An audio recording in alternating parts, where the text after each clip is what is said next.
오늘 시간에는 내가 너희를 쉬게 하리라 하는 제목으로 하나님 말씀 증거하도록 하겠습니다.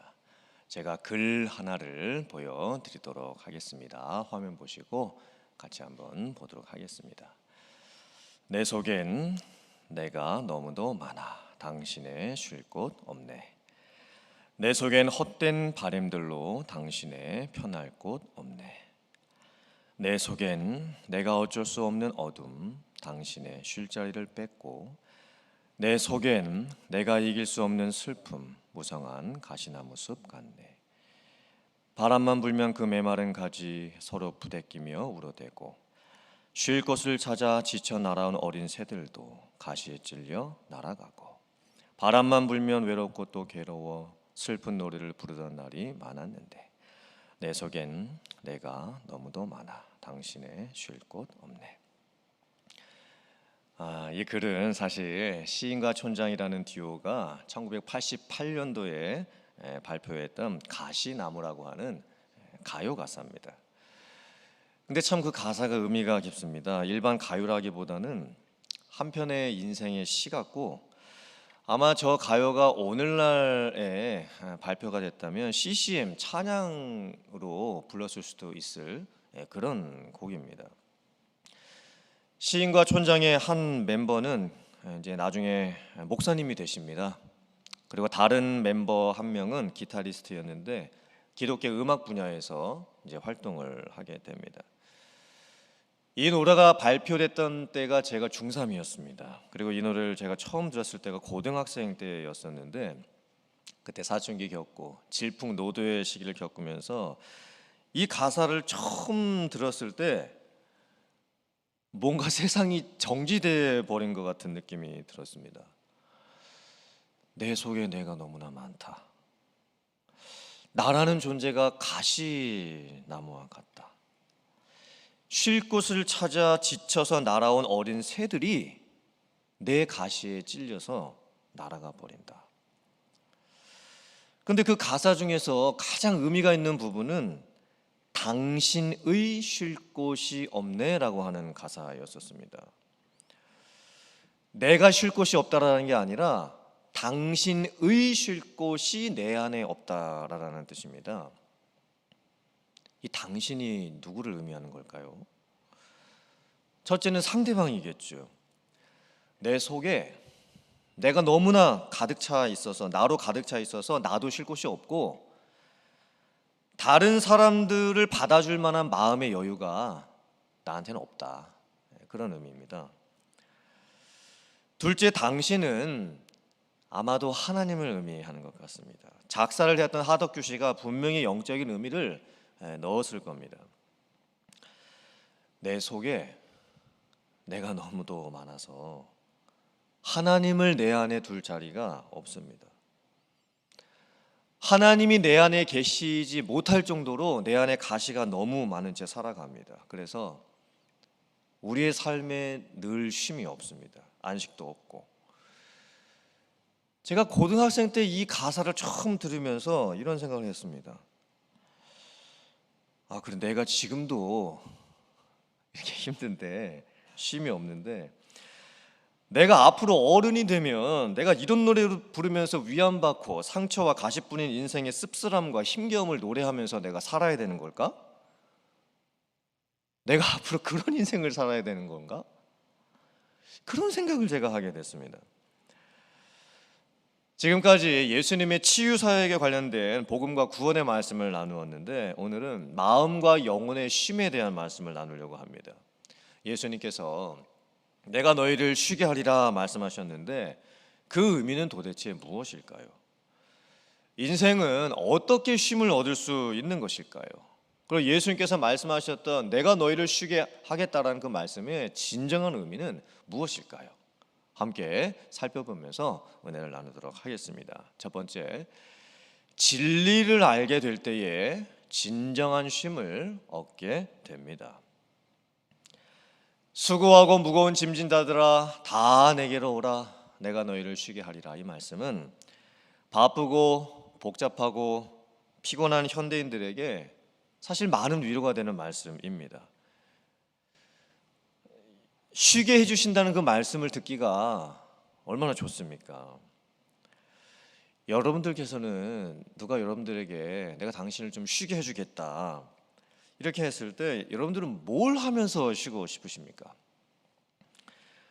뭐 맛있는 음식 먹는 거, 휴가 받고 여행 가는 거, 잠을 실컷 자는 것, 재미있는 드라마나 영화 보는 것, 뭐 아무것도 안 하고 소파에 누워 있는 것, 마음 맞는 사람과 만나서 속 이야기를 다 털어놓고 얘기해 보는 것, 누가 아이들 좀 맡아주고 아이들에게서 해방돼서 하루라도 좀 편하게 있어 보는 것. 아마 우리들이 바라고 원하는 쉼은 이런 종류의 쉼들일 것입니다. 신약 성경에 수고하고 무거운 짐진 자들아 다 내게로 오라 내가 너희를 쉬게 하리라 이 말씀이 있다면, 구약 성경에는 여호와는 나의 목자시니 내가 부족함이 없으리로다 그가 나를 푸른 풀밭에 누이시며 쉴 만한 물가로 인도하시는도다 이 말씀이 있습니다.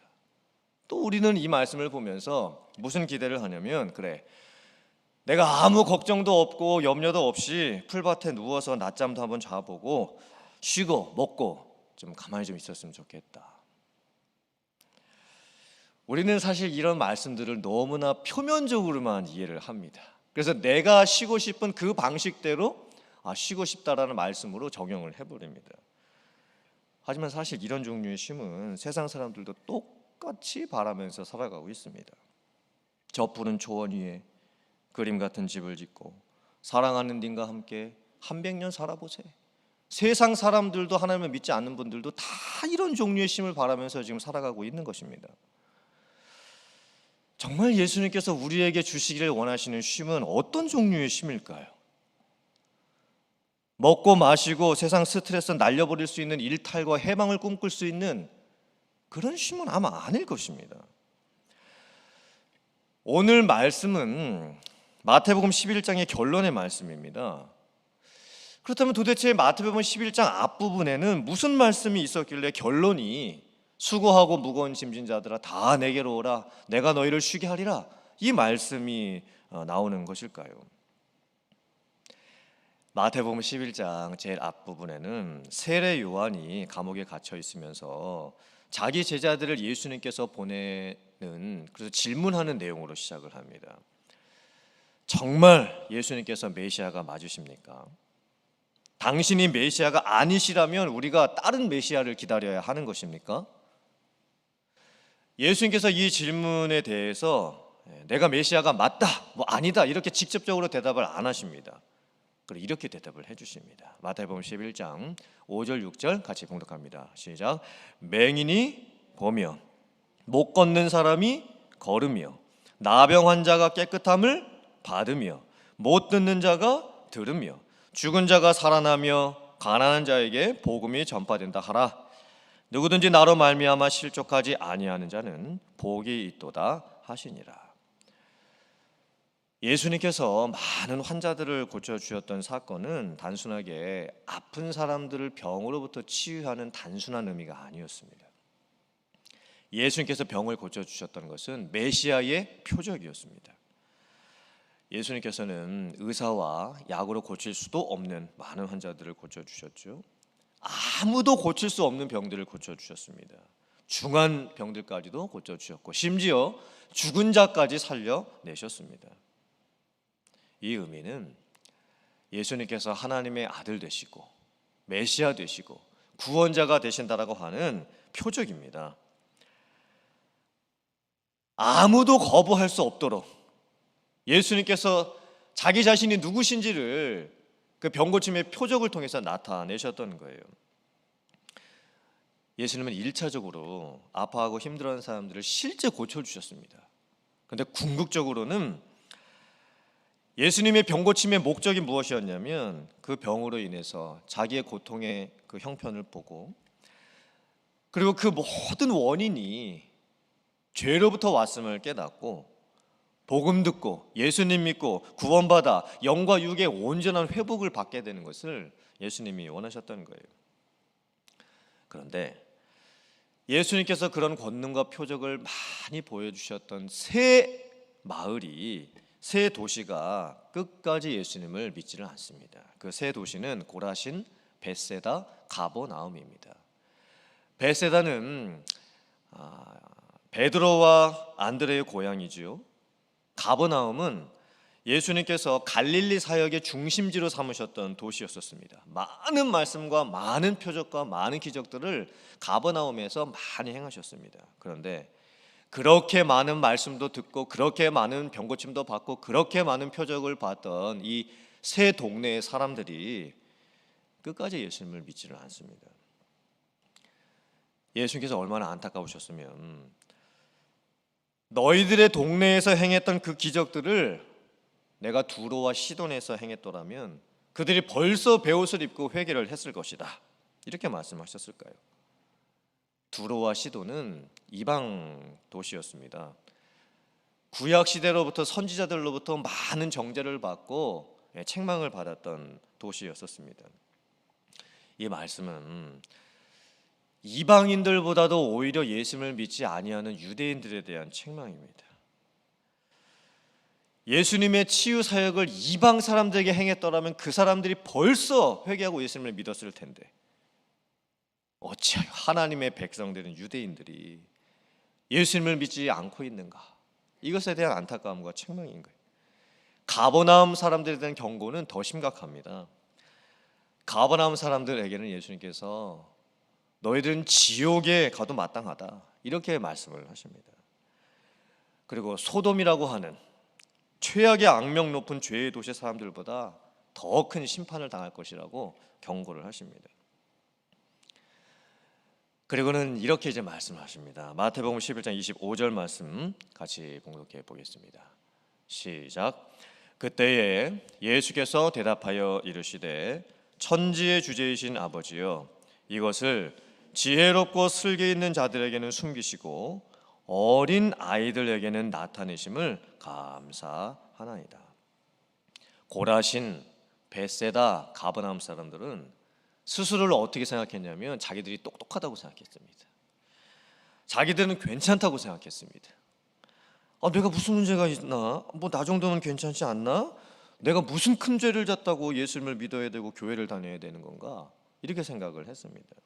그래서 예수님이 전하시는 복음도 듣지는 않습니다. 그 기적의 치유 사건을 자기도 경험했고 다른 사람들이 경험을 했음에도 불구하고 예수님을 믿지는 않습니다. 그들에게는 복음이 숨겨져 있지요. 그런데 어린 아이들과 같은 자들에게는 복음이 전해지고 믿어지게 됩니다. 어린 아이들은 누굴까요? 나이가 어린 아이들을 의미하는 것이 아닙니다. 이 어린 아이들은 심령이 가난한 자들입니다. 마음이 순수한 자들이고 스스로를 약한 자라고 생각하고 있고 스스로를 누군가의 도움이 필요한 존재라고 생각을 하고 있습니다. 그 사람들이 복음을 들었을 때 그 복음을 받아들입니다. 그 사람들이 예수님이 전해주셨던 말씀을 들었을 때 그 말씀을 믿습니다. 그리고 예수님이 행해 주셨던 표적과 기사를 보고 과연 저분이 메시아이구나 라고 하는 것을 믿게 되는 거예요. 고라신과 벳세다와 가버나움 사람들의 문제가 무엇일까요? 무엇으로부터 자유를 얻어야 되는지를 몰랐습니다. 자기들이 무엇에 눌려서 살고 있는지도 몰랐습니다. 예수님께서 그들에게 진정으로 무엇을 주실 수 있는 분인지도 몰랐습니다. 그 사람들은 자기들이 무엇으로부터 쉼을 얻어야 되는지조차도 모르고 있었던 거예요. 요한복음 8장 31절부터 34절까지 말씀 같이 봉독합니다. 시작. 그러므로 예수께서 자기를 믿은 유대인들에게 이르시되 너희가 내 말에 거하면 참으로 내 제자가 되고 진리를 알지니 진리가 너희를 자유롭게 하리라. 그들이 대답하되 우리가 아브라함의 자손이라 남의 종이 된 적이 없거늘 어찌하여 우리가 자유롭게 되리라 하느냐. 예수께서 대답하시되 진실로 진실로 너희에게 이르노니 죄를 범하는 자마다 죄의 종이라. 아멘. 진정한 쉼은 진리를 알 때 얻을 수 있습니다. 진정한 쉼은 죄의 문제를 해결할 때 얻을 수 있습니다. 예수님께서 우리에게 말씀하셨던 너희들이 참으로 수고하는데 참 무거운 짐을 갖고 살고 있구나. 라고 하셨을 때 그 짐이라는 것은 다름 아닌 죄의 짐입니다. 이 죄의 짐은 돈으로도 해결 못합니다. 건강으로도 해결 못합니다. 명예로도 해결 못하고 쾌락으로도 해결을 못합니다. 오직 이 죄의 짐은 예수 그리스도를 믿을 때에 해결함을 받을 수 있습니다. 사랑하는 성도님들, 예수님 안에서 나의 모든 죄가 사함 받았다라고 하는 그 확신이 여러분들에게 있으시기를 간절히 바랍니다. 그리고 구원받고 난 후에 말씀과 또 기도의 삶을 통해서 예수님과의 사귐이 있고 그 안에서 참된 쉼을 얻는 여러분들 되시기를 간절히 바랍니다. 내 속에 내가 너무나 많은 그런 가시나무와 같은 그런 인생의 모습이 되지 마시고 내 속에 성령이 계시고 그 성령이 충만한 삶을 살아갈 수 있는, 그래서 세상이 줄 수 없는 참된 쉼과 만족과 또 기쁨과 감사를 갖고 살아갈 수 있는 여러분들 다 되실 수 있기를 주님의 이름으로 축원합니다. 아멘. 두 번째, 예수님과 멍에를 함께 맬 때 진정한 쉼을 얻을 수 있습니다. 예수님께서 수고하고 무거운 짐진 자들아 다 내게로 오라 내가 너희를 쉬게 하리라 이렇게 말씀하시고 나서 그 쉼을 얻을 수 있는 방법을 뭐라고 말씀하시냐면 나의 멍에를 메고 나에게 배우라 라고 말씀을 하십니다.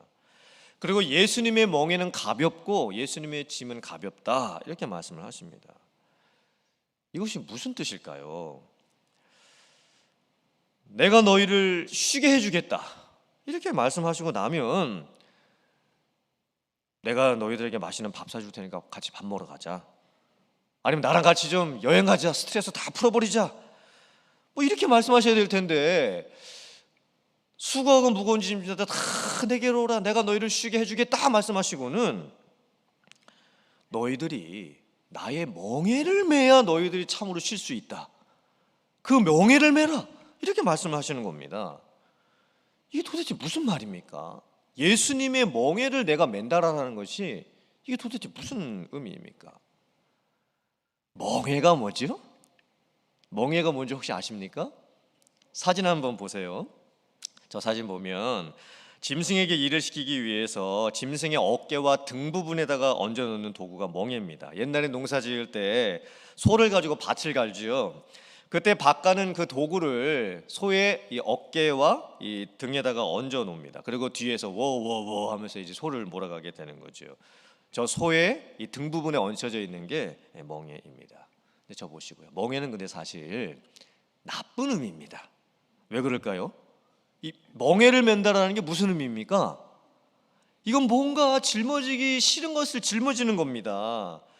멍에를 매면 일을 해야 됩니다. 엄청 피곤해지는 겁니다. 고단해집니다. 멍에는 벗어버려야 좋은 겁니다. 멍에는 앉아야 좋은 겁니다. 이 멍에가 의미하는 게 뭘까요? 당시에 이 사람들이 메고 있었던 이 멍에는 율법이었습니다. 예수님 당시의 사람들은 율법의 멍에를 메고 있었습니다. 종교적인 멍에를 메고 있었죠.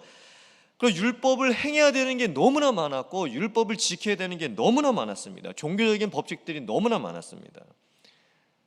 그것을 아무리 행해 보아도 구원을 받을 수가 없었습니다. 왜냐하면 멍에는 치면 칠수록 힘든 것입니다. 그런데 예수님께서 나의 멍에를 메라 말씀하십니다.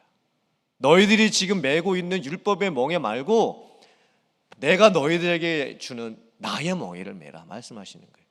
예수님의 멍에가 뭡니까? 복음이지요. 예수님이 너희들이 메라고 하시는 그 멍에는 복음입니다. 내가 너희에게 메어주려고 하는 멍에는 쉬운 멍에다, 가벼운 멍에다 말씀을 하시는 거예요. 그러니까 은혜의 멍에를 말씀하시는 거죠.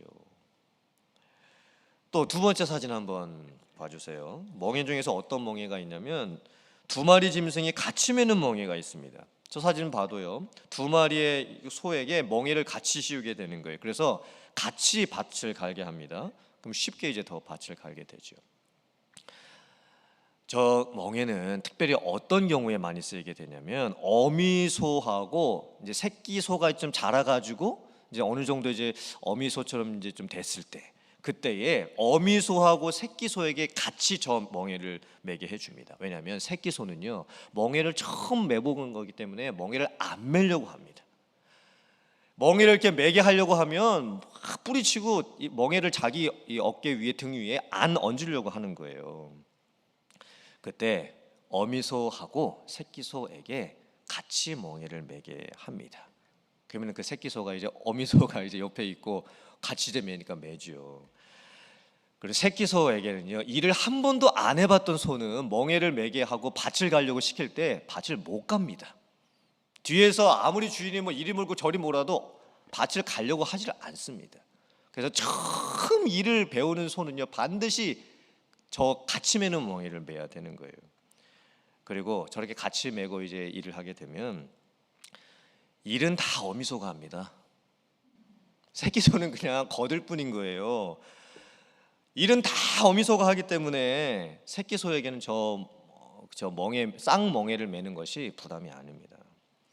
지금 예수님께서 나의 멍에를 너희들이 매라 이렇게 말씀하시는 의미가 무엇이냐면 예수님이 지금 메고 계신 그 멍에를 우리에게 같이 매자고 초청해 주시는 거예요. 여러분 이 의미가 뭘까요?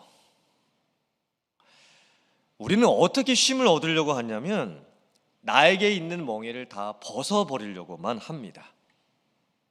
직장도 가고 싶지 않고 비즈니스 문 여는 것도 힘들어서 비즈니스 문 여는 것도 그렇게 하고 싶지 않고 아이들도 때로는 옆에 있는 게 너무 이게 힘들어가지고 이 애들에 대한 멍에도 벗어버리고 싶고 심지어는 교회 오는 것도 멍에가 돼버릴 때도 있습니다. 그래서 우리는 어떤 방법으로 쉼을 얻으려고 하냐면 멍에를 벗고 도망가고 싶고 탈출하고 싶고 떠나버리고만 싶어 합니다. 하지만 그런 방법으로는 일시적인 쉼을 얻을 수는 있겠죠. 하지만 궁극적인 해결 방법이 절대 될 수가 없습니다. 예수님께서는 우리들에게 나의 매일의 일상생활 속에서 나와 함께 멍에를 매자 이렇게 말씀을 하십니다. 그 의미가 무엇일까요? 내가 사람을 만날 때에 예수님이시라면 이 사람을 어떻게 대하실까? 예수님의 마음으로 생각해보고 사람을 대하는 거죠. 내가 직장에서 일을 할 때나 비즈니스를 열고 장사를 할 때 예수님이시라면 이 상황 속에서 뭐라고 어떻게 하실까? 예수님의 멍에를 같이 매보고 생각을 해보는 거죠. 나에게 지금 엄청난 스트레스가 되는 상황이 찾아왔습니다. 그러면 예수님이시라면 과연 이 스트레스를 어떻게 풀어내실까? 예수님이 나에게 지어주시는 멍에를 메고 같이 생각을 해보게 되는 거죠. 예수님의 마음을 품으면 정말 다른 차원의 쉼이 우리의 삶에 있게 됩니다. 빌립보서 4장 3절 말씀 같이 봉독합니다. 시작. 또 참으로 나와 멍에를 같이 한 네게 구하노니 복음에 나와 함께 힘쓰던 저 여인들을 돕고 또한 글레멘드와 그 외에 나의 동역자들을 도우라. 그 이름들이 생명책에 있느니라. 바울 사도 역시 복음을 위해서 수고하고 교회를 위해서 같이 섬겼던 동역자들을 나와 멍에를 함께 맨 사람들이라고 말을 합니다. 교회 섬길 때도 교회 섬김이 일이 돼 버릴 때가 있죠. 나만 일하는 것 같고 다른 사람들은 내 생각 안 해주고 있는 것 같고 나에게 육체의 피곤함이 찾아오고 다른 사람들에 대해서 서운함이 생길 때가 있습니다. 그때 어떻게 우리가 쉼을 얻을 수 있을까요? 그 일을 안 맡는 것이 아닙니다. 나 이제 더 이상 못하겠어. 나 교회 일 더 이상 나 못하겠다. 목사님 저 이제 못하겠습니다. 이게 아니라는 거예요. 쉬고 싶으면요 옆에 있는 사람하고 함께 멍에를 매야 돼요. 그게 쉴 수 있는 방법이. 같이 멍에를 매는 거예요. 그리고 한번 살펴보세요. 내 주변에 내가 멍에를 같이 매줘야 될 사람이 누가 있을까 한번 살펴보세요. 그리고 나에게 힘이 있고 나에게 은혜가 있을 때 조금 더 연약한 자들, 조금 더 지금 지쳐있는 성도들에게 내 멍에를 같이 매자고 해주는 거예요. 그리고 같이 멍에를 메고 내가 더 열심히 일을 하는 겁니다. 그 사람은 같이 보조를 맞춰주고, 그리고 내가 힘들 때는 내 주변에 나를 위해서 멍에를 매줄 수 있는 사람이 누굴까 한번 살펴보세요. 그분이 나에게 멍에를 같이 매자고 해주면 더 좋은 것이겠지만, 만약에 그게 안 되면 내가 정말 나를 위해서 멍에를 매줄 수 있는 분이 누가 계실까 한번 살펴보시고 그분에게 찾아가세요. 내가 이렇게 힘든데 나랑 같이 좀 일을 좀 해주시면 안 되겠냐고. 그럼 그분이 은혜가 나보다 더 많고 그분이 나보다 더 성령 충만했을 때 나와 그분이 함께 일을 하게 되면요, 내가 좀 지쳐있을 수도 있죠. 내가 피곤하고. 그럼 그분이 일을 나랑 같이 해주시는 거예요. 그러면서 같이 섬겨가는 겁니다. 그러면요, 교회 섬김이 일이 아니고 사역이 되는 거예요. 여러분, 사역을 하셔야지 일을 하시면 안 돼요, 교회에서. 그리고 같이 멍에를 맬 수 있는 사람이 생겨야 동역자 의식이 생기는 거예요. 나 혼자 열심히 일하고 나 혼자 피곤해져서 나중에 하는 것이 불평밖에 안 나온다, 그러면 안 됩니다. 서로 힘들고 피곤할 때 같이 멍에를 매면요, 같이 격려해 줄 수 있는 거예요. 이게 얼마나 행복한 동행입니까? 사랑하는 성도님들, 이제 말씀을 마치겠습니다. 예수님께서 말씀하시는 쉼은 다 와라, 수고하고 무거운 짐진 자들아 다 내게로 와라, 내가 너희를 쉬게 해주겠다. 이것은 뭐 스트레스 탈출하게 해주고 뭐 어디 데려가가지고 맛있는 밥 먹여주고 뭐 소파에 누워서 편히 앉게 해주겠다, 이런 말씀이 아니죠. 그런 세상적인 쉼을 말씀하는 게 아닙니다. 죄로부터의 짐, 그 죄의 짐으로부터의 쉼, 진리를 알므로써 얻을 수 있는 쉼, 예수님을 믿음으로 얻게 되는 참된 구원을 통한 영적인 쉼입니다. 이 쉼이 여러분들에게 있을 수 있기를 주님의 이름으로 축원합니다. 우리들은 늘 도망치고 싶죠. 탈출하고 싶어 합니다. 벗어나고 싶은 쉼을 자꾸 찾습니다. 그래서 내가 있어야 될 자리를 자꾸 일탈합니다. 예수님이 원하시는 쉼은 그런 게 아닙니다. 진정한 쉼은요, 멍에를 벗는 게 아니에요. 멍에를 같이 지는 겁니다. 같이 지는 것. 함께 멍에를 질 때 가능한 거예요. 그러므로 여러분이 있으셔야 할 그 자리에 그냥 있으세요. 거기서 도망치려고 하지 마시고, 여러분이 계셔야 될 그 사명의 자리에 그냥 있으세요. 그리고 그곳에서 함께 동역하시기를 바랍니다. 오늘 말씀을 통해서 진정한 은혜가 여러분들에게 있으시기를 간절히 바라고, 예수님께서 주시기를 원하시는 그런 진정한 쉼을 얻을 수 있는 여러분들 다 되실 수 있기를 주님의 이름으로 축원합니다. 아멘.